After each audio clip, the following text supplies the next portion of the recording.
Ils sont très radins. Ils sont très radins. Ce sont des gens qui vivent. Vous ne verrez pas la famille Giscard sortir un franc devant vous. Hein. Et ça, je peux vous le jurer. Parce que quand même, depuis 1967 à 1979, j'ai eu largement le temps de les connaître. Je vous dis, Giscard venait partager les chambres avec moi. Je lui donnais une chambre, moi j'avais une autre, et on se partageait la salle de bain. Jusqu'à ce point-là quand même. Il allait d'abord faire sa toilette. Quand il avait fini, il prenait sa douche, il se lavait. Quand il avait fini, bon, il me prévenait qu'il a fini. Moi, en ce moment-là, j'ouvrais la porte, puis je rentrais dans la salle de bain pour m'apprêter moi aussi à mon tour. Il vous a jamais reçu chez lui, en France? Non, non, non. Il ne m'a jamais reçu dans sa famille. Jamais. Je l'ai reçu partout. Moi, je l'ai reçu en France plusieurs fois. Je l'ai reçu aussi chez moi, en Centrafrique, plusieurs fois. Mais Giscard ne m'a jamais reçu dans sa famille. Vous lui avez présenté vos parents? Ben, la dernière fois, en 1978, j'étais parti en France avec quelques membres de ma famille, quelques parents à moi. Parce que chez nous, les Africains, quand vous pouvez présenter la France à vos parents, ils sont très contents parce que d'autres entendent parler, ils ne savent pas ce que c'est que la France. Alors, comme moi, j'avais le privilège d'avoir des maisons en France et d'avoir les moyens de déplacement, par exemple l'avion. Je partais, j'amenais mes parents pour leur montrer la France et pour dormir avec eux chez moi. Et une fois, en 1978, la dernière fois où j'ai reçu Giscard chez moi, dans mon château de Villemaurin, je lui ai présenté mes parents. Et ils ne les avaient pas vus de bonne tête, hein, et ils n'étaient pas contents. Ah bon? Non, non. Ben bon, je ne sais pas pourquoi ils n'étaient pas contents. Hein. Mais on ne peut jamais se séparer de ses parents, vous savez, quel qu'ils soient. Moi, je ne peux pas me séparer avec mes parents. Je suis un Africain.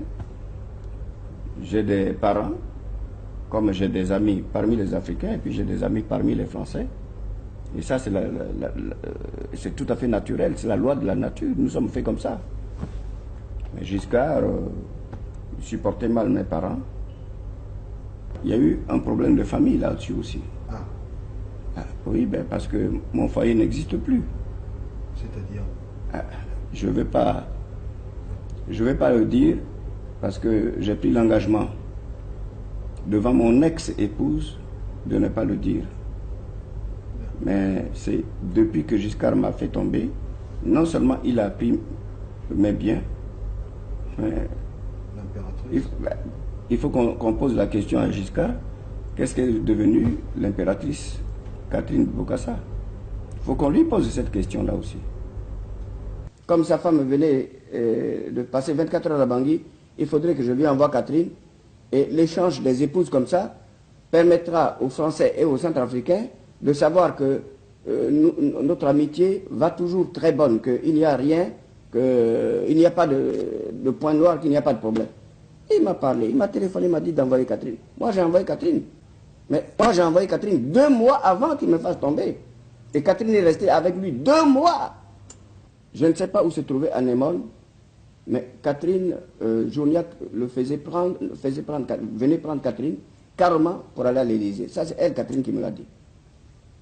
Au début, c'était à l'Élysée. Mais après un certain temps, ça s'est passé à Ardricourt. Mais au début, quand j'avais annoncé... Chez vous? Oui, chez moi.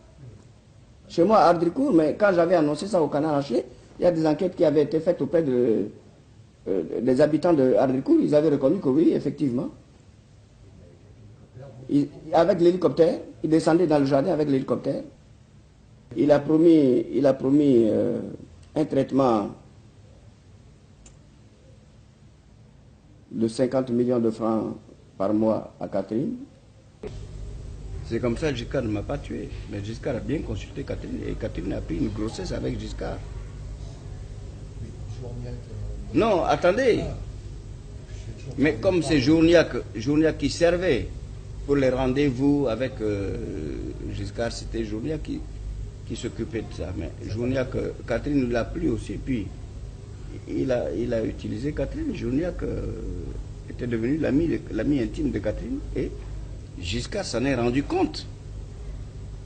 Il a su que Journiac lui coupait les pieds, couchait avec Catherine. Il envoie Journiac en mission en Afrique centrale, d'abord à Libreville, et Journiac prend l'avion de Bongo. Et il va au Cameroun. Or, ils ont mis un explosif.